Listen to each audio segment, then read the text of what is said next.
Hello dear students aspirants. तो ये class 8 का चैप्टर सेकंड है हिस्ट्री का, जिसका नेम है from trade to territory the company establishes power. Company कौन सी? East India company. ठीक है, अब इसके जो हाइलाइट्स हैं वो कौन कौन से हैं इधर लिखे हुए हैं। जब जैसे जैसे नंबर आएगा तो मैं उसको पढ़ूंगा, अभी इसको पढ़ करके टाइम लॉस नहीं करना है। आपको पढ़ना होगा तो इधर लिखा हुआ है स्क्रीन पे, आप पढ़ लीजिएगा। तो सबसे पहले हम इसको पढ़ें तो पहले आपको अप्रोच बता दें। किसी भी चीज़ को पढ़ने का एक अप्रोच होता है, यानी किस अप्रोच से आप उसको पढ़ रहे हो। आप इसको एज ए स्टोरी सुनना, जैसे आप एक कहानी सुनते हो। ये जो आपके पास हेडिंग्स लिखी हुई हैं ये आप उसके डिफरेंट स्टेजेस लेना। जैसे कोई कहानी उसका उतार चढ़ाव क्लाइमेक्स इस तरीके से होता है या उसके डिफरेंट इंसिडेंट्स होते हैं, तो आप इसको उस तरीके से ले लेना। बट आपको इसमें एक चीज़ करना है कि हर एक जो इंसिडेंट्स हैं, यानी हर एक जो उसके पड़ाव हैं, तो उसके अंदर होता क्या है ये आपको थोड़ा याद रखना है। इसकी कहानी उसमें नहीं डालनी है। दूसरी चीज़, कोई भी आप आसान से आसान स्टोरी जब पढ़ते लिखते सुनते हो तो उससे जनरल क्वेश्चंस तो बनते ही हैं। तो वो जनरल क्वेश्चंस आपको अपने माइंड में रखने हैं। जैसे एक कोई भी, मान लीजिए आपने प्यासा कौवा की कहानी पढ़ी होगी, तो ये एक उत्तर तो आपसे ज़रूर पूछा जाता होगा कि कौवे ने अपनी प्यास कैसे बुझाई। तो इस तरीके से आपको इसमें से कुछ प्रश्नों के उत्तर आने चाहिए, इतने ध्यान से ज़रूर सुननी है। और कुछ डेट्स आपको याद होनी है। तो आप अगर वीडियो ध्यान से देखोगे तो ये मेरा वादा है कि आपको अलग से ना तो डेट याद करने की ज़रूरत पड़ेगी, ना कोई ऐसा क्वेश्चन होगा जिसका आप आंसर ना कर पाओ। बस आप पूरे मन से वीडियो लास्ट तक देखते रहो, इस चैप्टर से कुछ नहीं छूटेगा। तो सबसे पहले हमारे पास कौन सी हेडिंग है? East India company comes east. खैर, इसके पहले हम थोड़ा बैकग्राउंड देख लेते हैं, क्योंकि हिस्ट्री बैकग्राउंड की ही है। होता क्या है, उस समय इंडिया में क्या हो रहा होता है, औरंगजेब जो है वो 1707 में उसकी डेथ हो जाती है। और औरंगजेब की डेथ के बाद में जो पावरफुल मुगल एम्पायर बाबर के टाइम से 1526 से चला आ रहा था वो एंड हो जाता है। यानी अब जो औरंगजेब के बाद वाले जो मुगल एम्परर्स आते हैं वो इतने पावरफुल नहीं होते हैं। हिस्ट्री में इनको अगर आप पढ़ोगे तो इनको लेटर मुगल्स कहते हैं। ठीक है, यानी जो मुगल पीरियड होता है वो औरंगजेब तक ही होता है, इसके बाद इनको लेटर मुगल्स कहते हैं। ये मुगल ही, औरंगजेब के बाद वाले भी मुगल्स ही हैं, जिनकी स्टोरी चलती 1857 की जो रिवोल्ट होती है, जो स्वतंत्रता संग्राम होता है, यहाँ पे बहादुर शाह जफर होता है, जिसको बहादुर शाह सेकंड कहते हैं। तो वो लास्ट होता है मुगल एम्परर का, जो मुगल डेंसिटी है उसका लास्ट एम्परर वो जाके वहाँ होता है। लेकिन औरंगजेब के बाद में जो भी एम्परर होते हैं वो इतने पावरफुल नहीं होते हैं। तो ये इंडिया की उस समय की सिचुएशन है। अब यहाँ ये बताने का मतलब ये है कि आप खुद समझो कि एक एम्पायर जैसे ही वीक होता है तो दूसरे एम्पायर को या दूसरी पावर्स को राइज करने का मौका मिल जाता है। तो यहाँ पे मौका मिला दो को। एक तो यहाँ पे जो लोकल रूलर्स थे उनको राइज होने का मौका मिला। लोकल रूलर्स में कौन से थे? जो जमींदार लोग थे या और भी जो छोटे छोटे रूलर्स थे जो रिवोल्ट करते रहते थे, उनको जो दिल्ली पे बैठने वाला जो मतलब जो यहाँ पे एम्परर होता था वो मारता पीटता रहता था। तो ये लोग धीरे धीरे क्या हुए, जब अब सेंटर पे ही जो दिल्ली ही कमज़ोर है तो इनको राइज करने का पूरा मौका मिल रहा था, तो ये राइज कर रहे थे। दूसरा ये था कि उस टाइम पे जो वर्ल्ड फिनोमिना था वहाँ पे ब्रिटेन काफ़ी तेज़ी से ग्रो कर रहा था। इंग्लिश पावर्स जो है काफ़ी तेज़ी से ग्रो कर रही थी, वो शेलिंग कर रही थी, नए नए रूट्स को डिस्कवर कर रही थी। ठीक है, तो उस टाइम पर ये चल रहा था। अब 1498 में जो है आपको पता ही है कि वास्को डी गामा ने इंडिया के लिए सी रूट की खोज करी, और इसके बाद में लोग इंडिया आने लगे। यहाँ पे देखा कि यहाँ पे मसाले और कॉटन, सिल्क, इस सब का एक बड़ा जो है स्टॉक है यहाँ पे, जिसको यहाँ से वो ले जा करके वहाँ बहुत ऊंची प्राइस पर सेल कर सकते हैं। तो लोग धीरे धीरे आने लगे। तो इसी क्रम में जो इंग्लिश थे यानी अंग्रेज़ लोग थे उनका भी आना हुआ। तो उनका आना तब तेज़ी से हुआ जब 1600 में जो वहाँ की क्वीन थी, क्वीन एलिजाबेथ फर्स्ट, उन्होंने एक चार्टर के थ्रू, चार्टर होता है एक तरीके का घोषणा पत्र, जैसे अभी यहाँ पे आएगा, औरंगजेब ने एक फरमान जारी किया था। तो अपने यहाँ जैसे जिसको फरमान कहते हैं उसको वहाँ पे क्या कहते हैं? चार्टर कहते हैं। तो एक चार्टर के थ्रू ये आदेश दिया कि ईस्ट इंडिया कंपनी जो है, मतलब उस अकेली कंपनी को एक मोनोपाली दे दी कि तुम ही जाओ वहाँ पे व्यापार करो। तो हुआ ये कि जब वो अकेली व्यापार के लिए निकली तो वो चीज़ों को सस्ते दाम पर खरीदती थी फिर इंग्लैंड ले जा करके महंगे दाम पर बेच देती थी, अच्छा खासा फ़ायदा उठाती थी। चूँकि मार्केट में उसको मोनोपोली थी, यानी एकाधिकार था, तो उसको अच्छा खासा प्रॉफिट होता था, वहाँ पे कोई कंपटीशन नहीं था। लेकिन होता क्या है, जैसे जब वो इंडिया में आते हैं तो यहाँ पर देखते हैं कि यहाँ तो और पहले से भी लोग पहुँच चुके हैं। जैसे जब वो यहाँ पे पहुँचे तो पोर्टुगीज़ यहाँ पे पहले से थे, वास्को डी गामा पोर्टुगीज़ ही था, तो गोवा में उनका बेस बना हुआ था। ये चीज़ें जो मैं बता रहा हूँ ये कोई भी चीज़ निरर्थक नहीं है, ध्यान रखना। पहले यहाँ पे कौन आया, पोर्टुगीज़ आए, उनका बेस कहाँ पे था, गोवा में था। ईस्ट इंडिया कंपनी को मान्यता कब मिली, 1600 में। 3 फैक्ट हो गए, यानी स्टोरी के बीच में ये चीज़ें आपको याद रखनी है। तो गोवा में पोर्टुगीज़ का पहले से बेस था। अब और भी जान लो, मतलब इसमें ये जान लो कि आए कैसे, कि सबसे पहले आए पोर्टुगीज़। देखो हिंदी में एक न्यूमोनिक्स है, हम लोग इस तरीके से याद करते हैं, है पुत्र अड़ा डैड फंसा, इसका कोई मतलब नहीं है, ऐसे बस खाली याद करने के लिए। तो यहाँ पे पुत्र से जो पोर्टुगीज़ पहले आए, नहीं पुर्तगाली, आ से होता है यहाँ पे अंग्रेज, इसके बाद आए डच, इसके बाद आए फ्रेंच, इसके बाद आए स्वीडिश। ये क्रम है यहाँ पर आने का। यानी जब अंग्रेज यहाँ पर आते हैं उस समय पोर्टुगीज यहाँ पे पहले होते हैं, उसके बाद में फिर यहाँ पे डच और फ्रांसीसी लोग आ जाते हैं। तो इनको क्या होता है, अंग्रेजों को इन लोगों से, इनसे कॉन्फ्लिक्ट हो जाते हैं इनके, क्योंकि जो चार्टर था जिसने राइट दिए थे वो इंग्लिश लोगों को दिए थे, बाकी पावर्स पे उसका कोई राइट नहीं था, क्वीन एलिजाबेथ का। तो उन लोगों से यहाँ आके क्या हुआ, इन लोगों की जो कंपटीशन होने लगा, तो जो कंपटीशन होने लगा और चीज़ें सब लोग सेम खरीदते थे, सिल्क था, कॉटन था, और इसके अलावा जो मसाले थे, यानी जो स्पीसीज थे जिसमें कार्डामम, क्लोव, सिनामन, ठीक है, ये सब जो मसाले थे, इन सब तो यही सबके सामग्री थी जिसको लोग खरीदते थे, सस्ते दाम पे यहाँ मिल जाते थे और बाहर जाके बेचते थे। लेकिन जब सबका एक ही चीज़ था खरीदने बेचने का, तो उसमें क्या होने लगा, कंपटीशन होने लगा। और जब मार्केट में कंपटीशन होती है तो चीज़ों के प्राइस बढ़ जाते हैं, तो यही हुआ। तो अब जब इस तरीके से प्राइस बढ़ने लगी, तब वहाँ पे क्या हुआ कि ये लोग एक दूसरे से कॉन्फ्लिक्ट में आ गए और वो कन्वर्ट होने लगा धीरे धीरे बैटल में। तो बैटल में कन्वर्ट होने लगा, तो फिर क्या करते थे भाई, जब वो जहाज़ें आती व्यापार करने तो एक दूसरे जहाज़ को डुबो देते, ब्लॉकेड करते, ब्लॉकेड मतलब रास्ता रोकते एक दूसरे का, ठीक है, हत्याएं कर देते, इस तरीके की चीज़ें आपस में वहाँ पे होना शुरू हो जाती है। अब वो लोग जो गुड्स हैं यानी सामान है उसके साथ हथियार भी रखना शुरू करते हैं भाई अपनी सेफ्टी के लिए, इस तरीके से।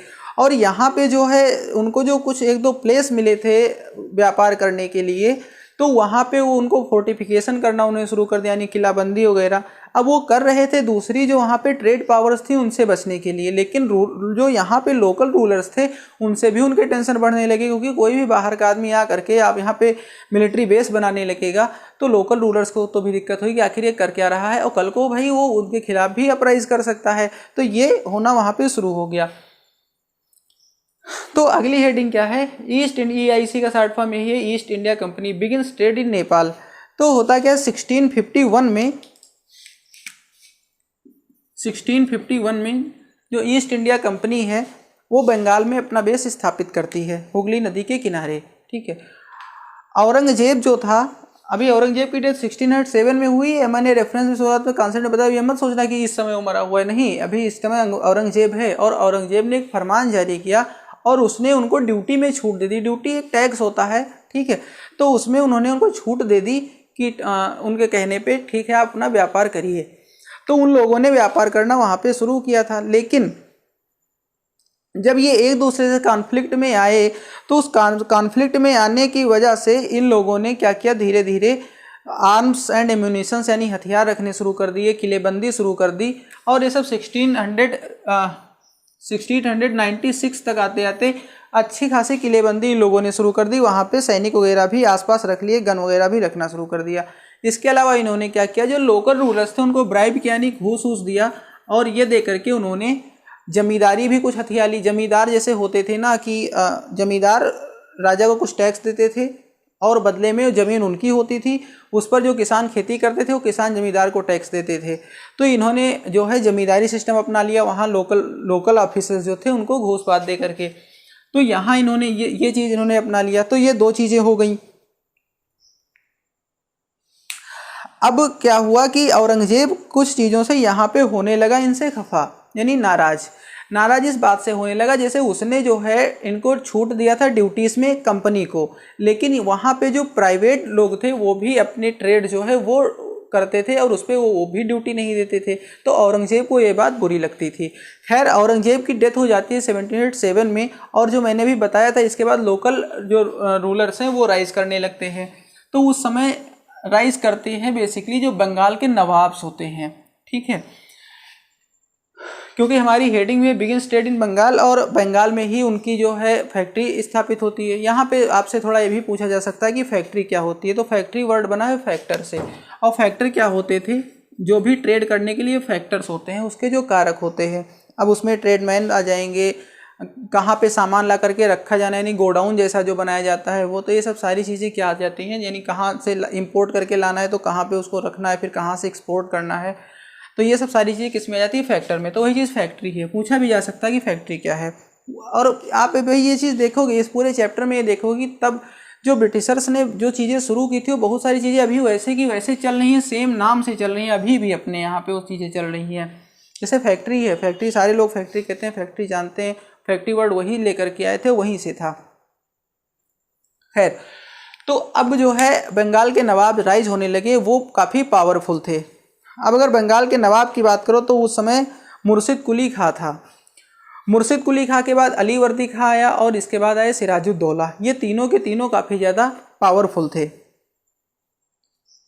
इन लोगों ने ये देखा कि जो ब्रिटिशर्स हैं वहाँ पे तो काफ़ी ज़्यादा इंटरवीन कर रहे हैं वहाँ के मामलों में, जैसे रेवेन्यू कलेक्ट कर रहे हैं, टैक्सेस सही से नहीं पे कर रहे हैं, इवन ये भी कर रहे हैं कि जो है मतलब जैसे नवाब हैं, आप खुद समझते हो कि नवाब कहने का क्या उसकी हनक होती है उस शब्द की, लेकिन वो उनकी नवाबी उस तरीके से उनको रिस्पेक्ट नहीं देते हैं, बिना परमिशन लिए कोर्ट में चले जाते हैं, ऐसे लेटर्स लिखते हैं कि वो थोड़ा डिसरिस्पेक्टफुल माने जाते हैं। नवाब्स को लगता है कि ये तो हमारी तौहीनी हो रही है, तो इस तरीके से टेंशन धीरे धीरे क्रिएट होने लगते हैं। मैटर आते आते ये होता है कि जब 1756 में जो है अलीवर्दी खान की डेथ होती है और सिराजुद्दौला सिंहासन पर बैठता है, तो सिराजुद्दौला ये सीधे ये कहता है, ये सारी बातें उनके सामने रखता है कि ये लोग जो है ये ड्यूटीज़ नहीं दे रहे हैं और जो है वहाँ पे सब सारा गड़बड़ कर रहे हैं, और वो उनको वहाँ पे ड्यूटीज़ लगा देता है और सारी छूट देने से मना कर देता है, ये सब करना शुरू कर देता है। और फिर भी जब वो लोग नहीं मानते हैं तो अपने 30,000 जो है सोल्जर्स के साथ में जाता है और उनके सारे उनको हथियार छीन लेता है और उनका सब वहाँ पे बंद कर देता है कोलकाता में। तो उस समय जो मद्रास में उनका बेस होता है उस टाइम तक, तो वहाँ पे होता है रॉबर्ट क्लाइव। वो क्या करता है, सेना लेकर के पहुँच जाता है। खैर अब हम इस यहाँ पे आ गए हैं द बैटल ऑफ प्लासी में। वो वहाँ पे सेना लेके पहुँच जाता है और वो भी कर देता है काउंटर अटैक। होता क्या है, सिराजुद्दौला जो है उसका जो एक मेन सेनापति था जिसका नाम था मीर जाफर, वो धोखा दे देता है। धोखा इसलिए देता है कि अंग्रेज लोग उसको अपनी तरफ मिलाए होते हैं। अंग्रेज़ों ने उससे वादा किया होता है कि ये वार जीतते ही हम आपको नवाब बना देंगे, और ये वो इसलिए कहते हैं कि भाई नवाब के बदले नवाब क्यों बना देंगे। उस समय अंग्रेज जो है वो चाह रहे होते हैं एक पपेट एक खिलौना होता है, ठीक है, जिसमें आप रस्सी बांध करके उसको खींच सकते हो, ठीक। यानी ऐसा नवाब वो चाहते थे कि गद्दी पर बैठे कि जो ये लोग कहें उसको वो माने, इनको कहीं पे कोई हिंड्रेंस इनके लिए ना पैदा करे, अंग्रेज़ों को कहीं ना रोके। तो उनको लगा कि मीर जाफ़र जो है वो ऐसा ही करेगा, तो मीर जाफ़र को उन्होंने नवाब बनाने का वादा किया। बदले मीर जाफ़र ने क्या किया, वहाँ पे दगाबाजी कर दी, और जब उसने दगाबाजी कर दी तो सिराजुद्दौला वहाँ पे हार गया, सिराजुद्दौला को मार दिया गया। और ये बैटल का हुआ 1757 में, बैटल ऑफ प्लासी, उसको मार दिया गया। और अब गद्दी पर बैठ गया मीर जाफ़र। यहाँ पे एक बैटल आपके डिटेल में नहीं लिखी है, इसके बाद में एक बैटल और होती है 1764 में। यहाँ पर क्या होता है, खैर इन्होंने मीर जाफ़र को बिठा दिया होता है गद्दी पे, लेकिन यहाँ पर एक बात होती है, जिस तरीके से पपेट चाह रहे थे कि नवाब इस तरीके से करेगा, उस तरीके से मीर जाफ़र करता नहीं है। अब क्यों नहीं करता है, उसका एक और रीज़न है। जैसे उसको भी तो जनता में पॉपुलैरिटी चाहिए, भाई जनता के अगेंस्ट अगर वो जाएगा तो वो नवाब किस तरीके से रह सकता है। आप ये चीज़ देखने के लिए जो है, इसमें दो चीज़ें हैं, उनको देखने के लिए आप लगान मूवी देख सकते हो। एक तो नवाब किस तरीके से जो है, जिसको कहते हैं कि किसी तरफ के नहीं होते, मतलब वो करे तो क्या करे वाली सिचुएशन आ जाती थी। हिंदी में शुद्ध वर्ड है किंग कर्तव्य विमूढ़, तो ये हो जाते थे कि अब करें तो क्या करें। तो ये सिचुएशन वहाँ पे थी कि अगर वो अंग्रेजों को चाहते भी तो जनता को क्या जवाब देते, जो उनकी सब्जेक्ट थी, उनकी प्रजा थी। एक चीज़ ये यहाँ पे थी। और यही चीज़ बाद में जो मैंने बताया दूसरी एग्जाम्पल्स दे सकते हो। अभी इसमें आएगा कि अंग्रेजों ने बाद में उनके घर में रेसिडेंट रखे थे, एक अतिथि जैसा, जो ये देखता था कि ये नवाब कर क्या रहे हैं, और वो हमेशा कंपनी का आदमी होता था। तो इन दो मूवी के लिए मैं आपको लगान मूवी रेफर कर रहा हूँ, इन दो चीज़ों के लिए आप उसको देख सकते हो। खैर यहाँ पे आते हैं। तो मीर जाफर उस तरीके से कर नहीं पा रहा था, तो इन्होंने क्या किया, 1764 का जो बैटल ऑफ प्लासी था उसमें इन्होंने मीर जाफर को गद्दी से हटाया और फिर उसके एक रिश्तेदार मीर कासिम को इन्होंने गद्दी पे बिठा दिया। किसको बिठाया? मीर कासिम को गद्दी पर बिठा दिया। लेकिन मीर कासिम जो है उसका भी इन्होंने, मीर जाफर भी जो है सही से काम नहीं कर पाया इनके अकॉर्डिंग, तो उन्होंने फिर मीर कासिम को हटाया और मीर जाफर को इन्होंने फिर से बिठा दिया। और अब मीर जाफर का ये काम था कि आप सब कुछ करो, अपने हिसाब से सारा सिस्टम करो, लेकिन उनको जो है वो 5 लाख रुपीज़ पर मंथ आप दीजिए अंग्रेज़ों को, ठीक है, जिससे कि वो अपने खर्चे चला सकें। लेकिन हो क्या रहा था कि जो है ब्रिटिशर्स की फिर भी ये सीधे सीधे उनका कहना था कि ये जो पैसे हैं वो कम हैं, उनके खर्चे नहीं चल पा रहे हैं। ये ब्रिटिशर्स कंटिन्यू इनसे कह रहे थे। 1765 में जो है 1765 में मीर जाफर की भी हो जाती है डेथ। और इसके बाद में फिर इसके बाद जो मुगल एम्परर आते हैं वो ब्रिटिशर्स को वहाँ पे एज अ दीवान नियुक्त कर देते हैं, एज अ दीवान अपॉइंट कर देते हैं। दीवान अपॉइंट करने का मतलब ये होता है कि अब वहाँ पे जो है वो वहाँ पे टैक्स कलेक्टर हो गए, यानी एक ज़मींदार जैसा उनका सिस्टम हो गया। अब वहाँ पे वो अपनी एक टेरिटरी बना सकते हैं, वहाँ टैक्स कलेक्टिंग कर सकते हैं, अपने हिसाब से वो वहाँ पे ट्रेड कर सकते हैं। तो इस तरीके से वहाँ पे उनके बहुत सारी प्रॉब्लम्स जो है ब्रिटिशर्स की हो गई सॉल्व। अब आता है कंपनी ऑफिसर्स बिकम नवाब्स। नवाब का जो इंग्लिश में वर्जन है उसको नवाब्स बोला जाता है। ये टर्म इसलिए आया कि यहाँ पे क्या था कि ईस्ट इंडिया कंपनी तो अपना ट्रेड करती ही थी, इसके साथ ही जो प्राइवेट लोग ब्रिटिशर से आए, मतलब प्राइवेट भी अलग अपना ट्रेड करते थे और वो लोग पर्सनल फ़ायदा लेते थे। मतलब जो है इस तरीके से जो नवाब वगैरह नवाब थे उनको पर्सनल गिफ्ट भी देना पड़ता, जिसमें पैसे और कुछ लैंड जो था यानी भूभाग ज़मीन ये सब भी उनको देनी रहती थी। तो इस तरीके से वो पर्सनल भी काफ़ी रिच होते थे। यहाँ पे बात करो रॉबर्ट क्लाइव, जिसकी अभी मैंने बात की थी, जो बैटल ऑफ प्लासी में जिसने सिराजुद्दौला को हराया था, वो खुद जब यहाँ पे आया था 1743 में तब वो 18 ईयर्स का था, और जब वापस लौटा 1767 में तब उसके पास में इतने पाउंड, ठीक है, पाउंड का साइन कैसे बनता है, इस तरीके से इतना पैसा, इतनी इनकम उसके पास थी। और इवन उसको इलेक्ट किया गया था कि तुम देखो कि जो कंपनी के इसमें जो रूलर्स हैं, कंपनी के जो ऑफिसर्स हैं, वो करप्शन किस तरीके से करते हैं। और हुआ ये कि बाद में उसी के ऊपर करप्शन का चार्ज लग गया, ठीक है, इतना उसने करप्शन किया। हालांकि जांच सही से हो नहीं पाई, उसके पहले उसने कर लिया सुसाइड। तो इस तरीके से जो है ये लोग यहाँ पे मनी बनाने में कामयाब रहते हो। जब वापस वहाँ ब्रिटेन में जाते थे तो उनकी अच्छी खासी इमेज होती थी, और इसलिए, और यहाँ से टर्म आया था भाई नवाबों की शान शौकत अपने आप में एक मायने रखती थी, तो वहाँ पे वो नवाब माने जाते। तो लेकिन उसका बिगड़ा हुआ वर्ड था, उनको क्या कहते थे, नवाब्स कहते थे। लेकिन हाँ, अभी तक एक चीज़ है, अभी तक ब्रिटिशर्स ने ये नहीं सोचा है कि हम यहाँ पे लैंड एक्वायर करेंगे और एडमिनिस्ट्रेशन का काम देखेंगे।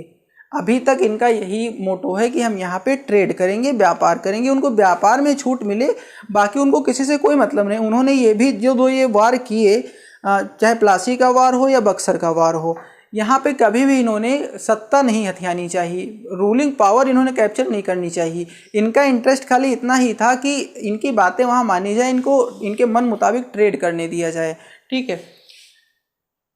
Company rule expends. लेकिन अब यहाँ पे क्या होता है, जैसे जब दीवान वगैरह बनाते हैं बक्सर वार के बाद में, फिर धीरे धीरे ये क्या करते हैं, कुछ मामलों में ये इंटरवीन करना शुरू कर देते हैं, यानी कि जो है हस्तक्षेप करना शुरू कर देते हैं। और अब यहाँ से बात ये आ जाती है कि ये जो वहाँ पे जो कोर्ट्स हैं वहाँ पे अपना रेसिडेंट रखना शुरू कर देते हैं। रेसिडेंट एक जैसे मेहमान जैसा रहेगा, जो कंपनी के प्रति वफादार होगा, वो कोर्ट में बैठेगा, जो कोर्ट के डिसीजन लिए जाते हैं, जो भी मामले लिए जाते हैं वो सब वही कोर्ट लेंगे, ठीक। और यहाँ पे एक टर्म आता है सब्सिडियरी अलायंस।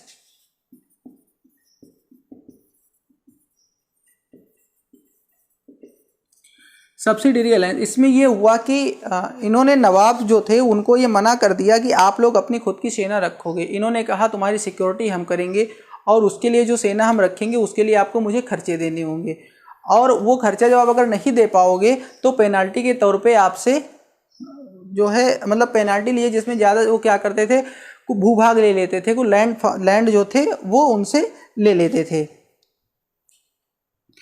इसका एक एग्जाम्पल ये है कि जो रिचर्ड वेलेस्ली था, जो गवर्नर था 1798 से 1805 तक, वेलेस्ली जो गवर्नर था, इसी ने जो लखनऊ के जो नवाब थे यानी जो अवध के नवाब थे, ठीक है, उनका जो लैंड कैप्चर कर लिया था, ठीक है। तो इस तरीके से ये इसका एक एग्जाम्पल हुआ।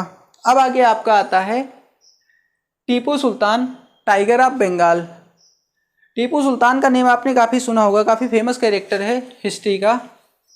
टाइगर ऑफ बंगाल इसलिए बोलते हैं कि होता ये है कि अपने एक फ्रेंच फ्रेंड के साथ में, नहीं फ्रांसीसी फ्रेंड के साथ में वो जाता है जंगल में शिकार करने, और वहाँ पे जो गन वगैरह लेकर के जाता है, जो भी हथियार उसके पास होते हैं उसमें प्रॉब्लम हो जाती है, तब तक एक लायन अटैक कर देता है। तो ये लायन से जो है युद्ध करता है और फिर लायन को मार देता है, तो उसको जो है टाइगर की उपाधि मिलती है। ये चीज़ यहाँ से है साउथ इंडिया में। अभी तक ऊपर की कहानी कहाँ चल रही थी, नॉर्थ इंडिया की चल रही थी। अब ये चीज़ें कहाँ पे, साउथ इंडिया में है। तो साउथ इंडिया में क्या होता है, उस समय पावरफुल रूलर्स होते हैं। उस समय सबसे पहले वहाँ पे है हैदर अली, जो कि 1761 से 1782 तक होता है। 1782 में ये जो है अंग्रेजों से युद्ध करते हुए मारा जाता है। 4 वार होते हैं, मतलब 4 युद्ध होते हैं इनके बीच में, और यानी जो मैसूर रूलर्स हैं इसको बोलते हैं कर्नाटका वार, ठीक है। तो 4 युद्ध होते हैं, तो ये मार दिया जाता है हैदर अली, और इसके बाद में फिर वहाँ सिंहासन पर बैठता है टीपू सुल्तान। टीपू सुल्तान का क्या होता है, जैसे आपको पता है कि फ्रांसीसी जो थे वो अंग्रेजों के रिबेली थे, और टीपू सुल्तान जो था वो फ्रांसीसियों की साइड से रहता था, और फ्रांसीसी उसकी काफ़ी मदद करते थे। आप लोग कहीं पे इसकी टीपू सुल्तान की स्टोरी वगैरह पढ़े होंगे तो आपने देखा होगा कि सबसे पहले युद्ध में तोपों वगैरह का इस्तेमाल इसी ने किया था। तो इस तरीके की हेल्प जो है उसको फ्रांसीसियों ने की थी। ये वार कब कब हुए, पहला वार जो हुआ वो था 1767 से 69 तक। दूसरा वार जो हुआ वो था 1780 से 84, इसी में बीच में मार दिया जाता है हैदर अली, और उसी में टीपू सुल्तान जो है वार टाइम पे ही वहाँ पे सुल्तान बनता है। देन 1790 से 92 के बीच में तीसरा वार होता है, और फिर अगला वार 1799 में होता है, जहाँ पे जाके टीपू सुल्तान मार दिया जाता है, और फिर वहाँ पे भी सब्सिडियरी अलायंस बन जाता है। जो लास्ट वार है सेरिंगपट्टनम जो है, इसकी वार से ख़त्म होता है। और फिर क्या होता है वहाँ पे, जो उसके पहले वोडियार,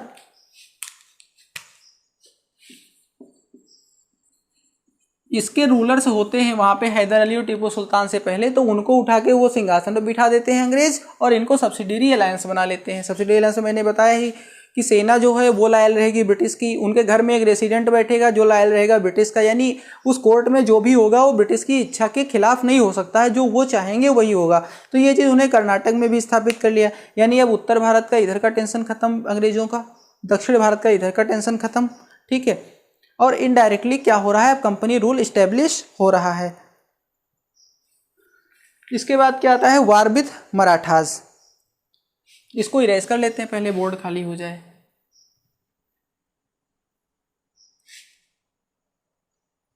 सेवनटीन 1761 में जो है मराठाओं का युद्ध होता है अफगानों से, जिसको बोलते हैं थर्ड बैटल ऑफ पानीपत, ठीक है। जिसमें मराठा जो होते हैं वो हार जाते हैं, और जो दिल्ली पर रूल करने का उनका सपना होता है वो काफ़ी ज़्यादा उसको नुकसान पहुंचता है, यानी उनकी अब इतनी पावर नहीं रह जाती कि दिल्ली पर वो शासन कर सकें।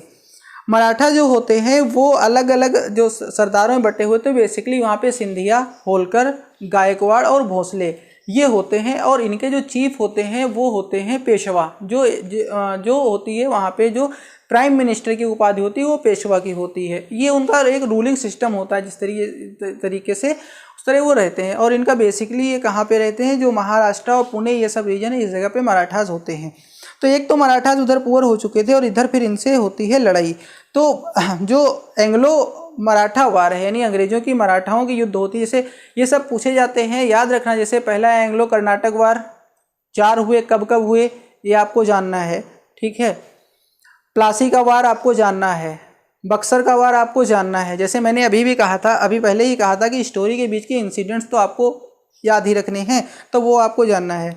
तो इसमें कौन कौन से वार होते हैं। सबसे पहला वार 1782 में जो अंग्रेजों से होता है और ये ख़त्म होता है सालबाई की संधि के साथ में, ये लगभग बराबरी पे ख़त्म होता है, ठीक है। दूसरा जो वार होता है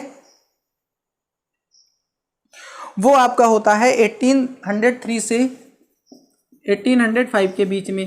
इसमें मराठा जो हैं वो काफ़ी ज़्यादा अपना एरिया हार जाते हैं, जिसमें जो बेसिकली एरिया होता है वो ओडिशा का होता है, वहाँ पे उनके कुछ क्षेत्र होते हैं वो हार जाते हैं। और यमुना नदी के किनारे के जो क्षेत्र होते हैं, कुछ दिल्ली के कुछ आगरा के, ये सब क्षेत्र वहाँ पे हार जाते हैं। और फिर तीसरा वार जो होता है वो 1817 से 1819 के बीच में होता है, जिसमें कि मराठा पावर पूरी तरीके से क्रश कर दी जाती है। और वहाँ पे भी जो है, वहाँ जो उस समय जो पेशवा थे उनको पेंशन पे भेज दिया जाता है इधर यूपी रीजन में, कि जाओ तुम ऐश करो, पेंशन मिलेगी तुमको, खाओ पियो, और अब हमारे मामले में दखलंदाजी मत करो, ठीक है। तो ये कहानी हो गई किसकी, मराठा की। फिर आता है आपका द क्लेम ऑफ पैरामाउंटसी। पैरामाउंटसी का मतलब होता है सर्वोच्चता, अपने को सुप्रीम समझना। उस समय जो है वो गवर्नर जनरल बना था लॉर्ड हेस्टिंग्स, जो 1813 से 1823 तक रहा, ठीक है। देखो 1817 से 1819 का ये टाइम है जो मराठा का लास्ट वार हुआ था, ठीक है। तो इस समय कौन है, वारेन हेस्टिंग्स है, लॉर्ड हेस्टिंग्स है। तो इसका ये था कि इसने कहा कि ब्रिटिश कंपनी जो है वो सर्वश्रेष्ठ है। इसको समझ लेना, 18 ना समझना इसको, मैंने बोला 1813 है। तो ब्रिटिश रूल जो है वो सुप्रीम है, जो वो चाहेगी वो होगा, उसकी इच्छा के विरुद्ध कुछ नहीं हो सकता है। अगर कोई उसकी इच्छा के विरुद्ध कुछ करेगा तो उसका लैंड कैप्चर कर लिया जाएगा, आपस में दो लोगों को लड़ाया जाएगा, उनको हराया जाएगा, यही होगा। हालांकि इस तरीके से वो बहुत सारा लैंड कैप्चर करते चले गए, लेकिन उनको ऐसा नहीं है कि सब आसानी से होता चला। कई जगह उनको विरोध का सामना करना पड़ा, जैसे कर्नाटका में तो रानी चेन्नम्मा से उनको लड़ाई लड़नी पड़ी, और रानी चेन्नम्मा ने काफ़ी वीरता दिखाई। और इसके बाद उनका जो नौकर था, उनकी जब रानी चेन्नम्मा की उनको कैद कर लिया गया, बाद में उनकी डेथ हो जाती है, तो उनके नौकर ने काफ़ी वीरता दिखाई और इतनी आसानी से सरेंडर नहीं किया। फिर क्या होता है, ब्रिटिशर उस समय जो है सेम टाइम पे रसिया भी काफ़ी एक्सपेंड कर रहा होता है ईस्ट की तरफ, ठीक है। तो ब्रिटिशर्स को ये खतरा महसूस होता है कि रसिया भी इंडिया में आ सकता है, तो वो रसिया का ब्लॉकेड, यानी ब्लॉकेड का मतलब होता है रास्ता बंद करने वाले थे। रास्ता कहाँ से बंद कर सकते थे, तो अब ये जाकर के अफगानिस्तान में, वहाँ इन्होंने वार किया। तो अफगानिस्तान में ये इन्होंने युद्ध किया 1838 से 1842 तक, ठीक है। और धीरे धीरे काफ़ी ज़्यादा ये वहाँ पे पावर कैप्चर करने में पॉसिबल हो गए, और पूरी तरीके से 1843 में जो सिंध का रीजन था वो इन्होंने कैप्चर कर लिया। और एक टेंशन ये ख़त्म हो गई कि हाँ रसियन जो है वो यहाँ पे नहीं आ सकते थे। अब बारी थी पंजाब की। तो पंजाब में क्या था, उस समय राणा रणजीत सिंह थे, तो वहाँ पे इन लोगों की ज़्यादा चली नहीं। लेकिन जब रणजीत सिंह की डेथ हो जाती है 1839 में, तो इसके बाद में पंजाब भी इनके हाथों में आ जाता है। तो इस तरीके से पावर कैप्चर करते रहते हैं। अब अगला है आपका doctrine of lapse. Doctrine of lapse में ये होता है, हाँ, इस समय जो गवर्नर होता है उसका नाम होता है लॉर्ड डलहौजी। ये 1848 से लेकर के 1856 तक होता है लॉर्ड डलहौजी। आपको पता है 1857 में स्वतंत्रता क्रांति होती है, तो इससे आप ये चीज़ याद रख पाओगे, 1856 तक होता है ये। तो ये क्या करता है, ये इसी की नीति होती है। पूछा जा सकता है कि किसकी नीति थी, लॉर्ड डलहौजी की। इसमें यह था कि अगर कोई रूलर है और उसके अगर मेल उत्तराधिकारी नहीं हुआ, मेल हेयर नहीं हुआ, तो उसका जो राज्य है वो ब्रिटिश सरकार हड़प लेगी।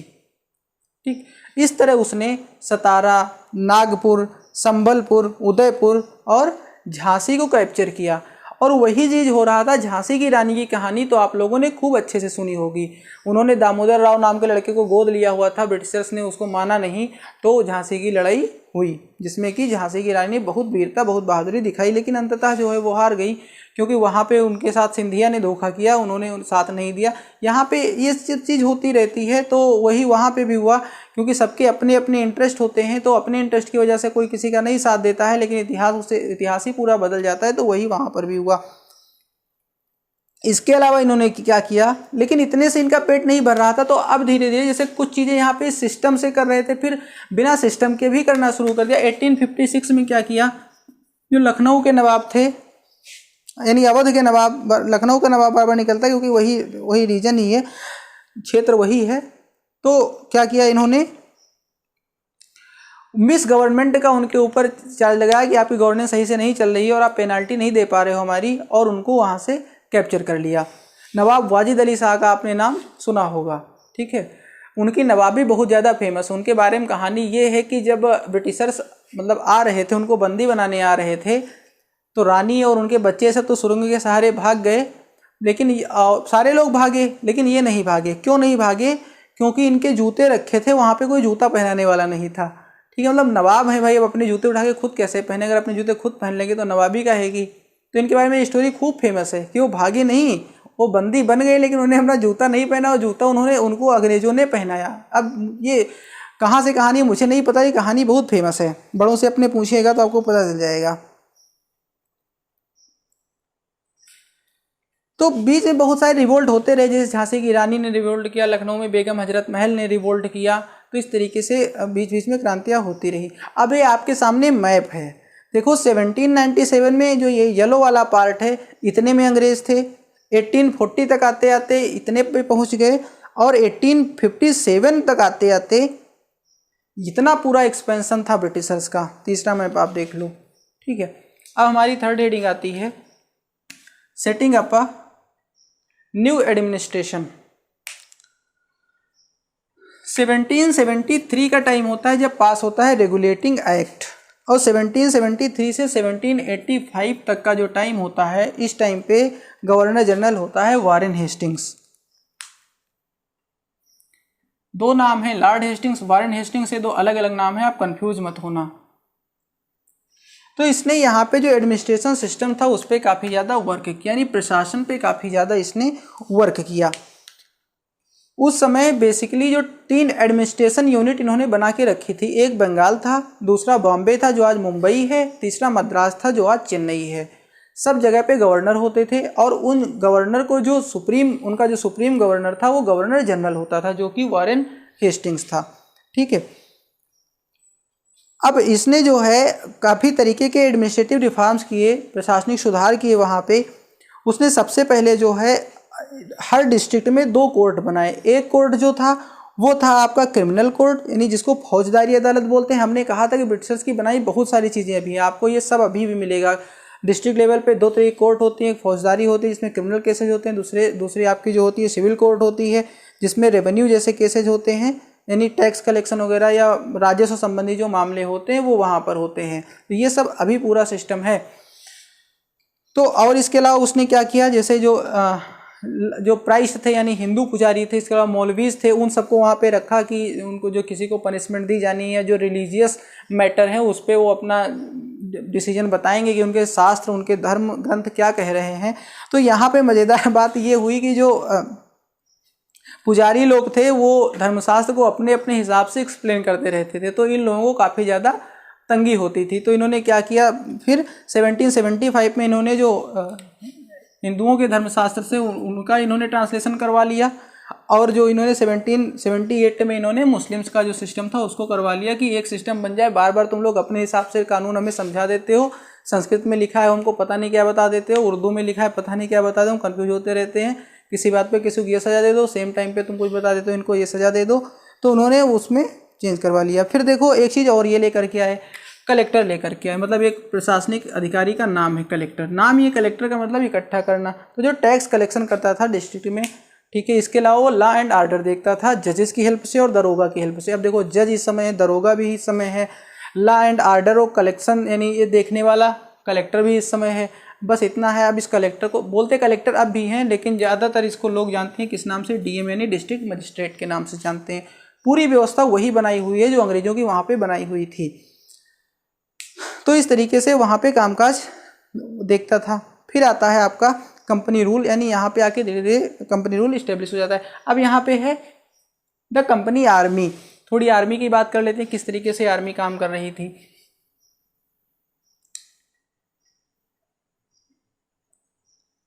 हाँ, एक चीज़ है, मैं ये देखता हूँ कि आप लोग वीडियोस देखते हो बाकायदा, सब व्यूज़ ठीक ठाक जाते हैं, सब कुछ है, लेकिन आप लोग कमेंट करने में थोड़ी जो है आप लोगों को बहुत आलस होता है। तो इतना आलस ठीक नहीं है। हालांकि एक चीज़ है कि कमेंट किस बात पे करोगे, तो मैं कमेंट करने का आपको एक मुद्दा देता हूँ, कमेंट करो। मैंने अभी आपको बक्सर का वार बताया, ठीक है, तो प्लासी में तो मैंने बताया कौन लड़ा था, सिराजुद्दौला और अंग्रेज मीर जाफ़र ने धोखा दिया था। लेकिन बक्सर में जो 1764 में हुआ था, मैंने ये नहीं बताया कि लड़ाई किन किन लोगों के बीच में थी। तो कमेंट बॉक्स में आपको ये लिखना है कि बक्सर की जो लड़ाई थी वो किन के बीच में थी। ठीक, ये आपका क्वेश्चन है और सिंसियरली इसको आप कमेंट बॉक्स में लिखो, अगर अगला वीडियो मुझसे पूरे मन से चाहते हो तो आर्मी का क्या सिस्टम था। देखो, जब यहाँ पे आए तो मुगल्स की आर्मी किस तरीके से, तो मुगल्स में क्या था, दो तरीके के लोग थे। एक सवार थे जो घुड़सवारी करते थे और दूसरे पैदल सैनिक होते थे। ठीक है, दो तरीके के होते थे। और ये धनुर्विद्या, भाला, तलवार ये सब चलाते थे। तो पहले देखो जब ब्रिटिशर्स आए थे तो आर्मी लेकर के नहीं आए थे, वो बहुत टाइम तक उन्होंने वार किया। जैसे प्लासी का ही वार देख लो, बेसिकली अंग्रेजों की सेना जीतने भर के यहाँ पे नहीं थी, उनके पास ऐसा कुछ नहीं था कि वो जीत उठ सके। वो तो बस दो लोगों को आपस में लड़ाया, एक को लालच दिया और लोग लड़ गए, बस दो को लड़ा के वो अपना जीत लिए, अपना काम निकाल लिए। तो इस तरीके से शुरुआत में यही सब होता था। लेकिन जैसे जब ब्रिटिशर्स को जब अफगानिस्तान से वार करना पड़ा, म्यांमार की तरफ वार हुए, बर्मा युद्ध भी काफ़ी, अंग्रेज और बर्मा का युद्ध, बर्मा मतलब म्यांमार जो इस समय जिसका नाम है वो बर्मा। अब कोई ये नहीं कि कोई वीडियो देख रहा हो पुनीत वर्मा नाम का लड़का समझ ले रहे हम बर्मा है, हमसे कभी युद्ध होगा, नहीं, वो वर्मा हो, आप बर्मा नहीं हो, वो बर्मा था जिसका नाम म्यांमार है।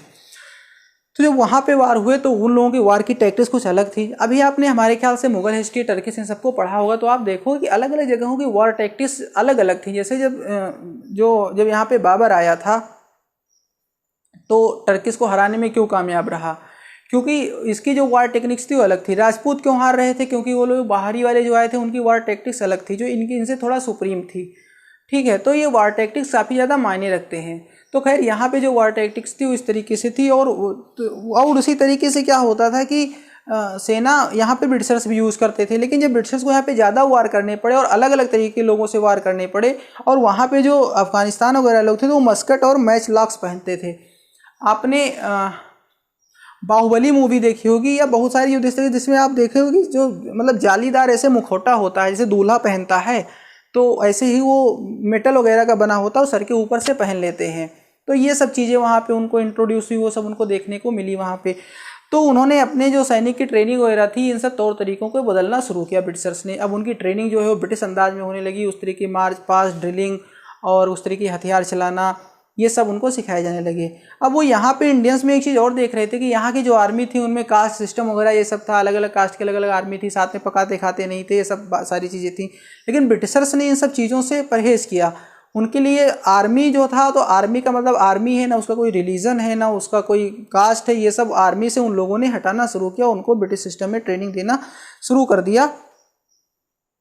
और इसी सब का एक नतीजा था कि जो 1857 की वार होती है, जहाँ पे मंगल पांडे को इस बात से काफ़ी ज़्यादा आपत्ति होती है कि वहाँ पे जो कारतूस होती है वो गाय और सुअर दोनों की चर्बी से बनी होती है, इस तरीके अफवाह फैलती है और रिवोल्ट वहाँ पे होता है। तो ये उनकी ट्रेनिंग का ही नतीजा है, जिस तरीके से वो ट्रेनिंग वहाँ पर दे रहे थे।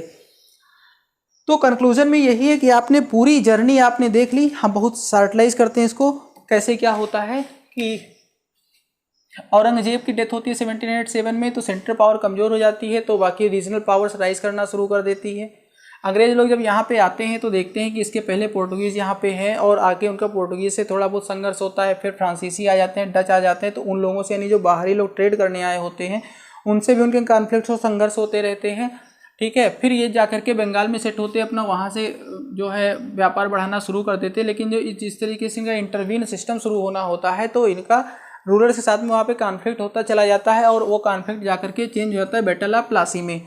बैटल ऑफ प्लासी में क्या होता है, जो मीर जाफ़र होता है वो दगाबाजी करता है जिससे कि सिराजुद्दौला हार जाता है और मार दिया जाता है। और फिर मीर जाफ़र को एज अ पपेट, ठीक है, पुतला बना के बिठा दिया जाता है। लेकिन फिर वो उसके अकॉर्डिंग काम नहीं कर पाता है तो मीर कासिम को बिठाते हैं। मीर कासिम को फिर हटा करके मीर जाफ़र को फिर बिठाते हैं। मीर जाफ़र की हो जाती है डेथ। कंपनी रूल है, इन सब चीज़ों में धीरे धीरे बढ़ता रहता है। दीवान की नियुक्ति होती है मीर जाफ़र के बाद में। फिर ये इतनी स्टोरी नॉर्थ इंडिया की थी। फिर साउथ इंडिया में बात आती है तो वहाँ पे टीपू, जो कर्नाटका के जो वहाँ पे सुल्तान होते हैं, हैदर अली का बेटा टीपू होता है। तो इनकी स्टोरी आपने जानी कैसे क्या होता है। यहाँ पे चीज़ आपने जानी कि ये बेसिकली जो फ्रांस लोगों के फ्रेंड्स थे, नेपोलियन का मित्र भी था ये। तो ये यहाँ पे जो है आया। फिर आपने मराठा के साथ वार देखा। 4 युद्ध आपने जो एक मैसूर वाले देखे, 3 युद्ध आपने मराठा वाले देखे, एक युद्ध प्लासी का, दूसरा युद्ध बक्सर का देखा, ठीक है। फिर आपने खिड़ी देखी द क्लेम ऑफ पैरामाउंटेसी। उसी क्लेम में आपने देखा अफगानिस्तान के साथ वार। पंजाब का आपने देखा किस तरीके से सिस्टम इनका हुआ राणा रणजीत सिंह के साथ में। देन डॉक्ट्रिन ऑफ लैप्स आता है लॉर्ड डलहौजी का, जहाँ पे झांसी की लड़ाई होती है, वो आपने देखा। Then setting up new administration, किस तरीके से रेगुलेटिंग एक्ट पास होता है, कोर्ट में जजेस डिस्ट्रिक्ट बनाए जाते हैं, गवर्नर जनरल होता है, ठीक है, और डिस्ट्रिक्ट में कोर्ट बनाए जाते हैं। फिर आपका आता है कंपनी आर्मी का सिस्टम किस तरीके से था वो आपने देखा। और फिर कंक्लूजन। तो इस तरीके से ये चैप्टर ओवर होता है। अब आपका जो 3rd चैप्टर होगा जिसका नाम है रूलिंग द कंट्री साइड, इसको नेक्स्ट वीडियो में देखेंगे। आपको वीडियो मिल सके फटाक से, आप जान पाओ, इसके लिए आपको चैनल को सब्सक्राइब करना है, बेल का नोटिफिकेशन दबाना है। आई थिंक ये सब आप जान रहे हो लेकिन बस मैं आपको याद दिला रहा हूँ, ठीक है। मिलते हैं, अपना ख्याल रखिएगा। Thank you.